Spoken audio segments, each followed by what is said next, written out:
Have you ever found yourself in a situation whereby there's this habit that you got that you do every time? And this habit sucks. You don't like it. You want it gone. You want it out of your life. It's probably affecting your life. It's probably affecting your relationship. It's probably affecting different areas of your life. And you just want it out of your life, but then it feels like you're out of control. It feels like at this point you're in someone else's body. Like something else is just controlling you and you just can't get a hold of it. You just can't get over it.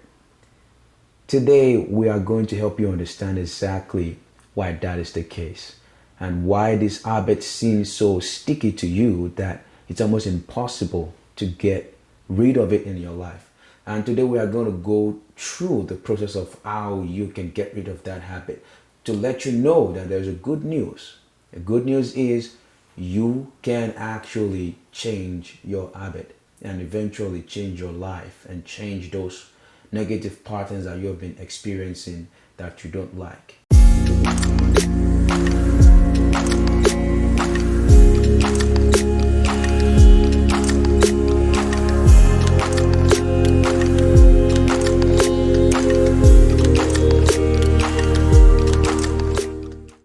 Hello everyone, welcome to Prefer Mind Podcast. It is your host again, Samuel. If you're here for the first time, do not hesitate to hit the notification button so that you can be notified when we post amazing content like this. Subscribe to our channel and visit our inaugural video to learn what Proverb Your Minds is all about. Okay, back to our stubborn habit. What is habit in the first place? How does it relate to our life? Usually, habits are things that you do, actions that you take consistently, and then have become a way of life for you. For example, if you like drinking water after you wake up in the morning, if you do that consistently for, let's say, 4 days, and then it has become an automatic response that you wake up in the morning without even thinking about it, you've gone to drink water. That is already a habit right there. It's already part of you.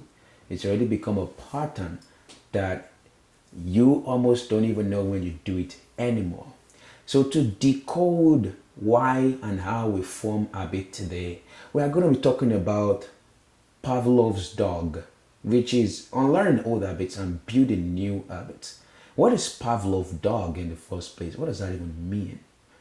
Well, Pavlov's dog was a dog used by Ivan Pavlov. He was a scientist at the time, a Russian scientist who was wondering on how behavior works, and classical conditioning was the name of that science, was that of that experiment. And what Pavlov did was that he has his dog, and then he tried to study the behavior of the dog and why the dog salivate whenever it sees food. And he tried to see if he can recondition the dog to respond the same way for a different cue other than food, the dog treat. So first of all, he noticed that when they bring the treat for the dog immediately starts salivating and gets all excited. For those of us who have dogs, you know how that works. When the dog see the food, they start salivating and all that stuff. And Pavlov noticed that when he isolated the food from ringing the bell, so the food and then ringing the bell was the two combination of the classical conditioning. He took away the food, ring the bell, dog did not respond because the food is not the bell is not tied to anything yet that the dog knows about. But the dog knows that once it sees food, the nostrils and the eyes send that information to the brain, and the brain interpret it as, oh, this is a food, this is something that is actually going to fill me up, it's going to make me feel better, it's going to feel the thirst of my being of wanting to eat food. And so then it activates the saliva gland, and eventually dogs start drowning when it sees that food. And to kind of use this skill to make another pattern, the dog respond the same way to another pattern. was then they add the food as well as something that looks like a bell, which a lot of people do today. When they ring them bell, you see the dogs come around, want to eat. This is how it happens. So when the food is being brought, a bell is also being rung at the same time. And so when the dog is hearing the bell and is seeing the food, there is a neural part already taking place, connecting that bell to the food and to the satisfaction that the dog feels from eating the food. So when they do that over and over and over again, they notice that just ringing the bell alone makes the dogs begin to draw. Why? Because the dog knew that, hey, the first time I heard this bell sound, I saw food. It came with a food. And I ate this food, it felt good. I felt filled up. Maybe this bell sound meaning that food is here again. And the dog is there salivating, hoping for food. Now, if you consistently maybe ring that bell and the dog doesn't get any food, it probably would not make that much difference again. It would have unlearned that pattern over time and say, well, it does not lead to that satisfaction that I was actually expecting. And that's the same way as the human body too. For example, when you're tired, what is the thing you want to do? You want to go back to your natural state of feeling good or feeling okay, feeling filled, excited and fulfilled, right?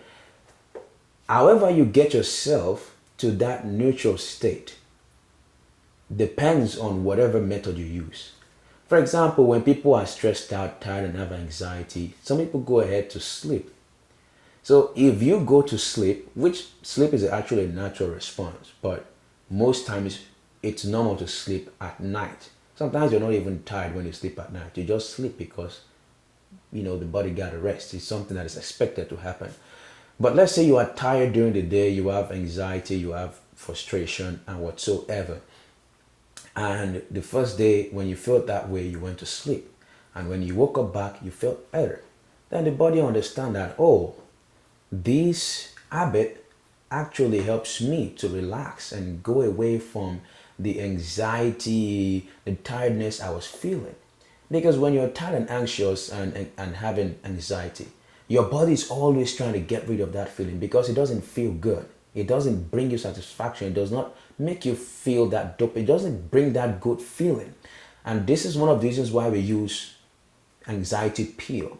One of the reasons why we use other methods, because we are simply trying to get rid of that state of being back to our neutral state of being, which is being calm, relaxed, not disturbed by anything, feeling good and excited. And so when you feel that way and then you go to bed, your body naturally attach taking a nap in the afternoon as a method of going from being anxious, being tired, to feeling good. So when you do this constantly over and over and over again, next time when you feel tired and anxious, the next thing your body goes to do right away, the next thing that comes to your mind is, oh, I gotta sleep and I'm gonna feel better. Without even thinking, you just go right away to look for somewhere, to nap. Some people might use alcohol to relieve stress and tiredness. Some people might use all kind of stuff, maybe substances, whatever it is. But then, what makes the good habit and the bad habit is the effect of whatever it is that you do to get to that natural state that you want to be, which is feeling relaxed. If you take alcohol, we know that in the long term, alcohol is not good for you. It causes problems. So that makes it a bad habit. If you take cocaine or whatever it is that you take that might be causing harm to you in the process of trying to get you from the anxious state to the natural state of being that you want to be. And when you notice that those things cause you harm, then those are categorized into all those bad habits and old patterns. And environment too has to do with this. For example, if you drink alcohol, as a way of relaxing yourself. If you are in your office or maybe in your room or a place where you feel tired and exhausted, the moment you see alcohol, the moment you feel exhausted and you turn to see alcohol, you're like, oh yeah, that stuff actually does help me calm down. And then it becomes a pattern, it continues and it continues and it continues again. So now we have understood how we develop habits, how we develop patterns. It's the fact that your body always wants to go back to that natural state of feeling good or feeling relaxed. And so whatever it is that takes it away from that state makes you hunger and look for a way to go back to that natural state of relaxation and feeling good, of satisfaction and happiness again.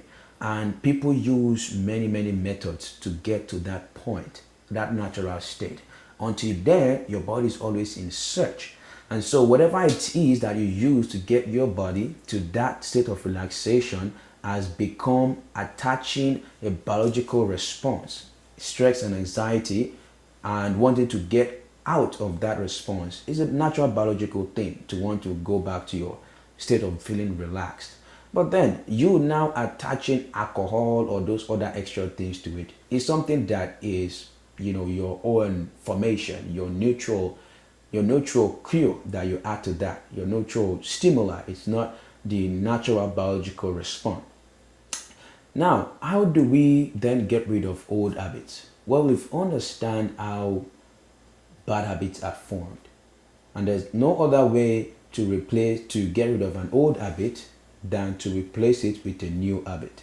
So we are going to go back to our anxiety, anxiousness, and stress again. Let's say now you're feeling tired, you're feeling stressed out, you're feeling frustrated. How can you go back to a state of feeling neutral, relaxed, happy again? Maybe before you used to use alcohol. How about you try sleeping this time around? How about you try going for hiking? What then does this environment do to you?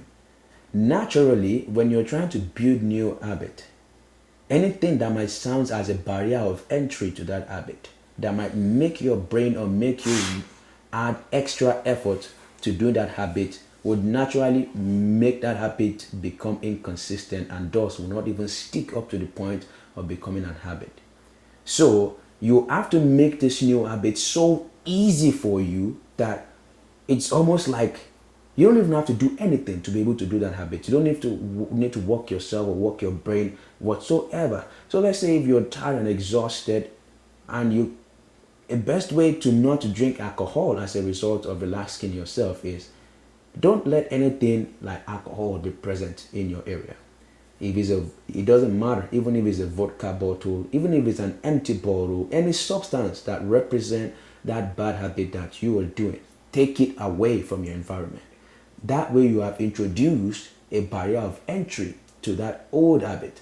Now you know that for you to actually perform that old habit, you have to go an extra mile to look for that substance to get yourself to feel relaxed again and safe. But again, the human mind is lazy naturally. It's like, okay, I don't want to do that extra work. But then you keep the cue for your good habit around you. Maybe you put your hiking shoe there, or maybe you put a mattress there, or maybe you put a meditation light there, or smoke whatsoever. And so when you see that hiking shoe, you say, oh, maybe I can go hiking. It's very easy because the hiking shoe is right beside you. The bicycle is right at your side, or the mattress is right at your front. So it's easier to get that one than to maybe drive down to the store or somewhere else to go get the alcohol. So you just go right there to nap, or you take your shoe right away. And as you continue this, you begin to develop that new habit and begin to forget that old habit. So next time, when you feel anxious, frustrated, and depressed, rather than for you to think of alcohol right away, the first thing you think of is going to bed. If you have done this for like 2 months, even if an alcohol is at your front, it probably would not really trigger you that much because you can't really tie it to any beneficial thing that could benefit you in any way. So as a result of that, it doesn't bring any sense of feeling good. Your brain cannot tie it to anything at all that benefits your natural biological response in any way. So it just ignores it. But when you see an hiking shoe or a bike or a bed, oh, your brain signals that is going to get us what we want. Let's go for it. So this is how you get rid of this is how you build old habits, and this is how you get rid of old habit to build a new habit. So what is the summary of what we talk about? Habits are are built from combining a neutral stimuli to a biological stimuli, which an example of that is when you give a dog treat every time. Naturally, by biological response, the dog wants to eat, right? So when you give it food, when it sees food, it knows that this is going to satisfy me and satisfy my hunger. But then when you tie that food to an external thing that probably has no biological response or meaning, like ringing the bell, then as time goes on, the dog will begin to associate that bell to something that benefits it biologically, even though it's naturally supposed not to have any connection. But because it has been wired, the brain has been wired to think that bell in connection with food. Whenever it sees that bell, it feels like food too should be there. And it's not salivating really because of the bell, but it's salivating because of the food that is about to eat due to the bell. And that also aligns with humans. If you're trying to, if you know you're depressed and frustrated, you want to rest, you want to go back to a state of feeling relaxed and feeling refreshed again. And if you tie that to sleeping, then you sleep every time you feel relaxed.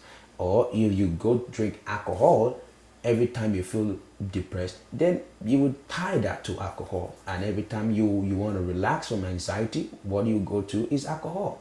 So be careful of how you respond to biological triggers of your body.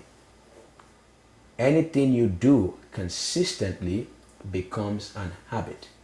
And it becomes even much more serious when it's tied to a natural biological response. Then it becomes even difficult to break it away.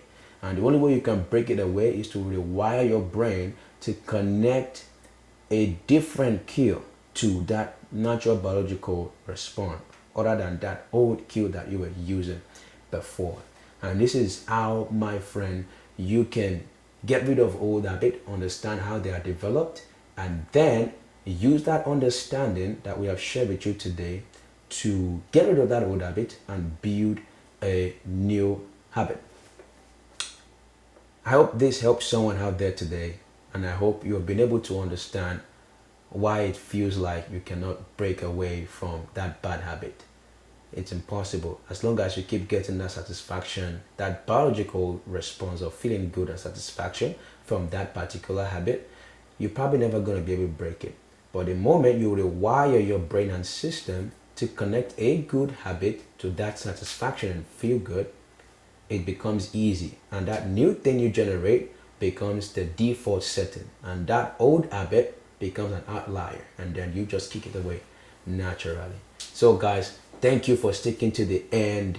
And if you have enjoyed this video, please make sure you subscribe to this channel, hit notification button, like the video, and share it with your friends. And leave us a comment down below on how we can further help you, or whatever topics else you want us to talk to you about leadership, about personal growth, whatever it is that you want. Just let us know down in the comment below, and we will be sure to do our best to bring it to you.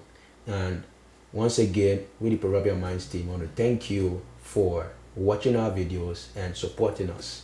And please continue to do so. Our goal is to transform a million people's life, and we cannot do that without your help of subscribing, of liking our videos, of sharing, and of hitting notification. That way you can be notified when next we post things. And until the next one, guys, stay blessed.